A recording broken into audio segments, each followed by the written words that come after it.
What is going on, guys? Judo Sloth here and welcome to today's Clash of Clans video. Hog Riders at Town Hall 10. Let's try and give you as many tips and tricks as we can crammed into this video on how to use the Hog Riders and a couple of different techniques for you. All of these attacks are by Elite Gaming in our CWL Invite Week 1 matchup against DLZ. Massive congratulations to DLZ, the current champions, getting the victory on this one, but flying into the first attack. The most common way of using the Hog Riders following the Town Hall 12 update is to use that wall wrecker, the Hog Wrecker attack strategy, I like to call it, and bring in a kill squad. So what you're going to do with this is set up a funnel. You might have seen the odd wizards at the start used to do that, and then your heroes alongside bowlers tend to be the best thing to have in that wall wrecker, but it does change, can come in and take out some key objectives. That will most likely include the enemy queen, the enemy CC, and if you can, any dangerous defenses for Hog Riders. But you might notice here from the north, all of the defenses are basically gone right the way to the center of the base. So it's kind of like the old-fashioned go-ho style attacks, where now the Hog Riders are only used on the perimeter of the base. They're not really going into the center of the base. You can control their pathing, and really, that's how you can put them in a little bit more of a mass Hog Rider deployment. You can see majority of them are used. You do sometimes hold a couple of them back. That's just so that you can snipe off odd defenses on the outside of the base and then merge your Hog Riders together. The ones in the middle aren't basically going right around the base. With the wall wrecker, I keep wanting to call it the Hog Wrecker because that's what I like to call this attack strategy. Instead of the Hog Rider, it's pretty cool to implement the wall wrecker, but because of that, you don't need to use wall breakers to bust in, so you're saving troop capacity.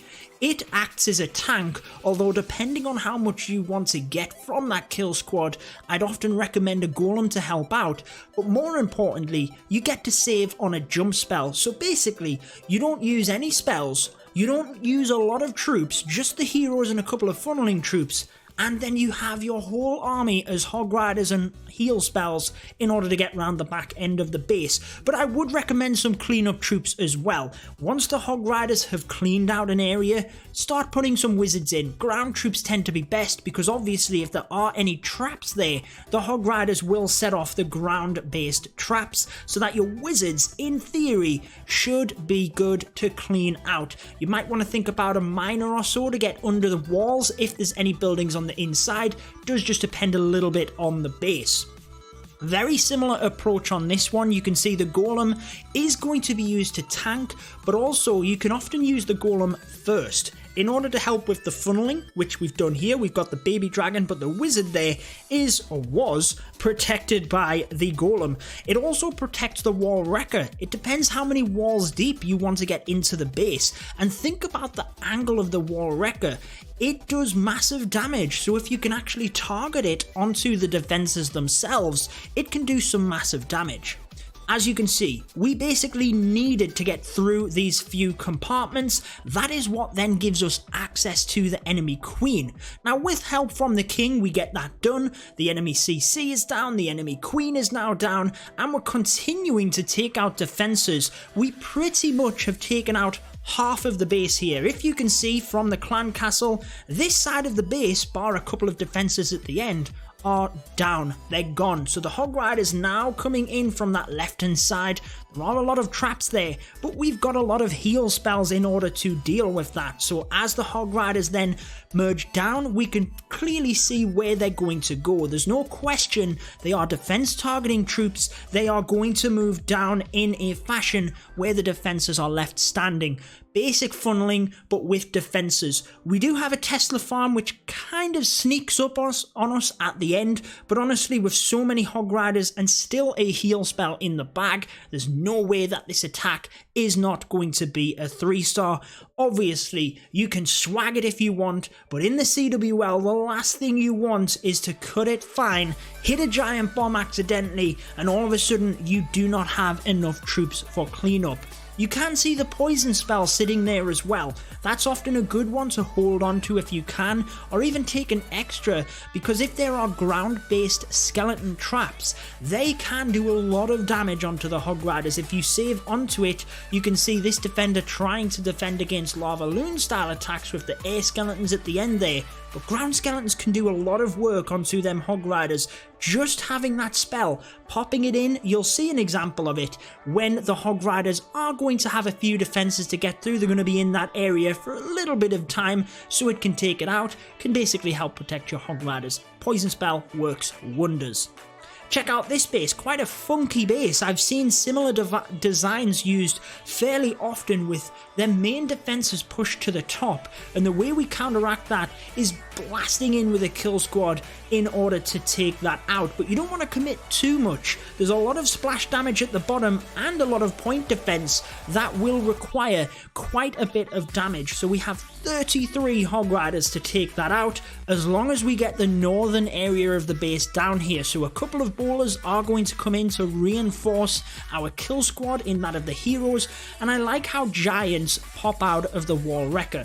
Now we do have single infernos, so often you might pop a golem out of there if appropriate, but the giants basically protect the bowlers and the queen. It depends on the base. Sometimes it is good. You have to have your tanking troops with your high damage troops behind it. If you run out of tanking troops, your high damage troops who don't have as many hit points will start taking fire. So often reinforcing more tank style troops into the mix can be what you need, and as you can see, help the queen on that one, and the Hog Riders come in nice and quick. That's always something I would recommend if possible. If you can help to keep your queen standing, she is a fantastic cleanup troop. Obviously we do have wizards coming in there already, and a couple of archers sniping onto that town hall. Again, it's nothing to do with a 2-star, it's more to do with efficiency of time, getting that high HP building down. And again, it's clockwork with the Hog Riders. Because that northern area of the base is down, we've got this entire southern area, but we do need to keep the Hog Riders together with the heal spells. And you can see here the final one comes in. We still have the poison spell, which can be used onto the skeletons. There it goes, and because the Hog Riders are going to be in this area a little bit, they do indeed go down. When I say a little bit, it literally only needs to be a second or two, guys. That's all you need. The skeletons will go down to that poison spell because they have so little hit points. But obviously if the Hog Riders aren't attacking back, they can get chipped away relatively quickly.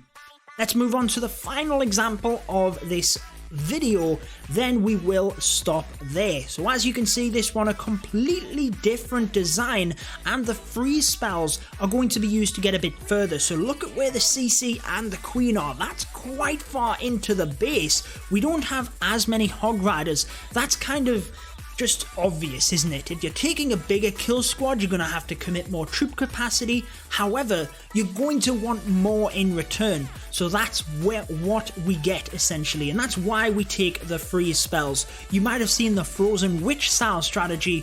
Very, very effective now that the freeze spells are only one spell. Definitely consider it, guys. The single inferno can wreck your wall wrecker or any of your heroes. Just resetting it can be fantastic, and you need that wall wrecker. In this example, you can see to get access down to where the queen was, which we have now gained, we needed the wall wrecker to get through, which it does. And whilst it's hitting against the clan castle, there's no point in dumping the troops out. It was still tanking. The bowlers weren't going to add any significant value at that point. We might as well wait until it's done its job. And as you can see, we have taken out huge value, carved an area straight into the middle of the base, and then the Hog Riders can start to come around. And again, I haven't really commentated on the Hog Riders too much because you're getting so much from your kill squad. It's not like the old surgical style Hog Riders that we had to deploy. It's pretty simple in order to look at their pathing, and if there's the odd defense on the outside, you might bring a couple of Hog Riders to take that down, just to help with efficiency. But honestly, you really don't have to worry about it that much, as long as you think about your heal spells, where you place them, and obviously the poison spells we mentioned as well, just to take them skeletons down if need be. We still have a free spell left over, which if we want, we can use on these two buildings, and as you can see, there is a Tesla over on the corner as well. So do look out for them. Obviously, I don't need to say it, guys. If there are bases already attacked, make sure you're watching. Notice that poison, the free spell as well, fantastic in order to get them skeletons. Very minimal, very effective, just looking at every single bit of information they could take into account when using that spell. So that's going to wrap it up for this one. I've been your host, Judo Sloth, and until next time, peace out.